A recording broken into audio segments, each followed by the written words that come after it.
Hello everyone, I am Newton Bharai. Welcome to my channel curriculum place. আজকে আলোচনা করব Kothari commission সম্পর্কে। ওকে, এই কোঠারি কমিশন এমন একটি টপিক যেখান থেকে কিন্তু অনেক প্রশ্ন হয়, আর আমি এই যে ইম্পর্টেন্ট যে সুপারিশগুলো রয়েছে সেগুলো আমি কালেক্ট করেছি তোমাদের সুবিধার্থে। তোমরা অবশ্যই এগুলোকে ফলো করো এবং তোমরা নোট করে নাও।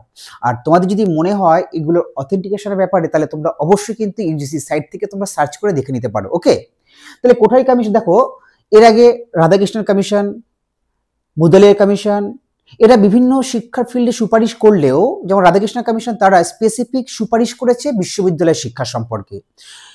মুদালিয়ার কমিশন তারা সুপারিশ করেছে ম্যাক্সিমাম সেকেন্ডারি এডুকেশনের ক্ষেত্রে। কিন্তু এই কোঠারি কমিশন তারা কিন্তু শিক্ষার সমগ্র স্তরে তারা সুপারিশ করেছে, সমগ্র স্তরে, all type of education system, primary, secondary, higher education, সমগ্র ক্ষেত্রে কিন্তু তারা সুপারিশ করেছে। তাই এই কোঠারি কমিশন একটি ইম্পর্টেন্ট টপিক, এখান থেকে কিন্তু অনেক প্রশ্ন আসে, আর তোমরা এগুলো অবশ্যই কিন্তু নোট করে নেবে। ওকে, তো চলো আলোচনা করি কি কি রয়েছে।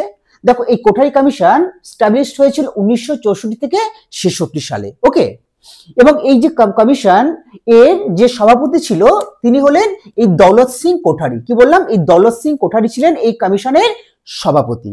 ওকে, এবং এই কমিশনের যিনি সভাপতি ছিলেন ডিএস কোঠারি, তিনি কিন্তু তখনকার সময়ে ইউজিসির চেয়ারম্যান ছিলেন। কি বললাম, ইউজিসির চেয়ারম্যান। যদি পরীক্ষাতে প্রশ্ন আসে যে কোন কমিশনের সভাপতি ইউজিসির চেয়ারম্যান ছিলেন, উত্তর কি হবে, এই ডিএস কোঠারি। কি ছিলেন তিনি, তখনকার সময়ে ইউজিসির চেয়ারম্যান ছিলেন। ওকে, তোমরা এগুলো কিন্তু নোট করে নাও।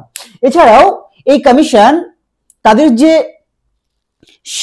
যে সুপারিশ ছিল, এবং সুপারিশে তারা যে টাইটেল দিয়েছিল, সেই টাইটেলটি হলো কি, education and national development report of the education commission. Okay, যে তাদের উদ্দেশ্য ছিল ভারতীয় শিক্ষার উন্নয়নের জন্য তাদের রিপোর্ট, সেটা কার দ্বারা দেওয়া হয়েছিল, এই এডুকেশন কমিশনের দ্বারা। ওকে, কি বললাম, education and national development report of the education commission. তোমরা কিন্তু অবশ্যই কিন্তু নোট করে নিতে পারো, এটা কিন্তু এখান থেকে কিন্তু প্রশ্ন হয়। এছাড়াও এই কমিশনের একটি উক্তি ছিল, সেটি হলো কি, the destiny of India is being saved in her classroom. কি বললাম, the destiny of India is being saved in her classroom. Bharat মাতার যে ভাগ্য সেটা নির্ভর করছে কিন্তু কোথায়, ক্লাসরুম, শ্রেণীকক্ষে। ওকে, এটা ছিল তাদের একটা বিখ্যাত একটি উক্তি। ওকে, নেক্সট, এছাড়াও এই কমিশন তারা ইম্পর্টেন্স দিয়েছিল 3 ল্যাঙ্গুয়েজ ফর্মুলাকে বেশি ইম্পর্টেন্স দিয়েছিল।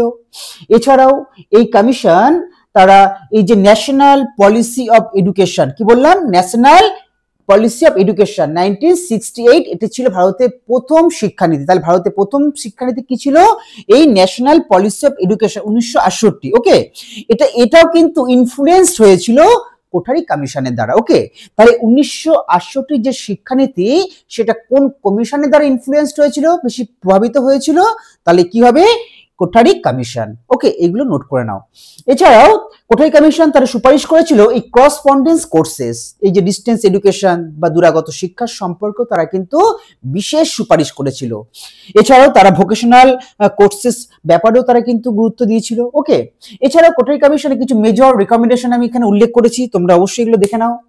6 থেকে 14 বছর কি করতে হবে, ফ্রি কম্পালসারি এডুকেশন প্রোভাইড করতে হবে। ভারতের প্রত্যেকটি শিক্ষার্থীকে কি করতে হবে, এই 6 থেকে 14 বছর পর্যন্ত তাদেরকে পুরো ফ্রিলি তাদেরকে শিক্ষা প্রদান করতে হবে। নেক্সট কি আছে, 3 ল্যাঙ্গুয়েজ ফর্মুলা। ওকে, যে এই যে ত্রিভাষা, যেটা কোঠারি কমিশন থেকে কিন্তু এসছে, যেমন হিন্দি, ইংলিশ আর রিজিওনাল মানে আঞ্চলিক ভাষা, এইগুলোকে তারা ভাষার ক্ষেত্রে বেশি ইম্পর্টেন্স দিয়েছে, যে শিক্ষার ক্ষেত্রে এই ভাষাগুলোকে বেশি ইম্পর্টেন্স দিতে হবে, কি, হিন্দি, ইংলিশ এবং রিজিওনাল। নেক্সট তারা গুরুত্ব দিয়েছে ফ্রিডম, স্বাধীনতা, যে তারা বলেছে যে শিক্ষককে এবং গবেষককে কিন্তু স্বাধীনতা দিতে হবে, তারা স্বাধীনভাবে কাজ করবে, রিসার্চ ফাইন্ডিং, এইগুলোর ব্যাপারে তাদেরকে কিন্তু স্বাধীনতা দিতে হবে। ওকে, এছাড়াও তারা ইম্পর্টেন্স দিয়েছে গার্লস এডুকেশন, এছাড়া backward classes, very very important, note করে নাও। কি বললাম, গার্লস এডুকেশন, যে মহিলা শিক্ষা এবং যে যে পিছিয়ে পড়া যে শ্রেণী রয়েছে এসসি এসটি এছাড়াও ফিজিক্যাল হ্যান্ডিক্যাপ, এই যে সমগ্র শিক্ষার্থী তাদের শিক্ষার ব্যাপারেও কিন্তু অনেক সুপারিশ করেছে এই কোঠারি কমিশন। ওকে, খুব ইম্পর্টেন্ট যে প্রশ্ন আসতে পারে যে কোন কমিশন যে girls education, backward classes, ST OBC এদের শিক্ষার ব্যাপারে বেশি সুপারিশ করেছিল, কোন কমিশন? এই কোঠারি কমিশন। ওকে, এছাড়াও তারা ইম্পর্টেন্স দিয়েছে ম্যাথ অ্যান্ড সায়েন্স, এই ব্যাপারেও তারা কিন্তু ইম্পর্টেন্স দিয়েছে। তারা ইম্পর্টেন্স দিয়েছে লাইব্রেরি, ল্যাবরেটরি এবং ফান্ড। কাদের জন্য?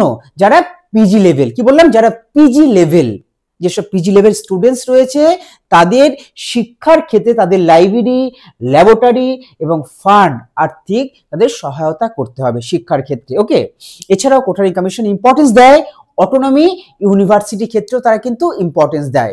এগুলো ছিল খুব ইম্পর্টেন্ট সুপারিশ কোঠারি কমিশন সম্পর্কে। আশা করি তোমাদের এই ভিডিওটি অনেক অনেক কাজে লাগবে। Thank you, all the best.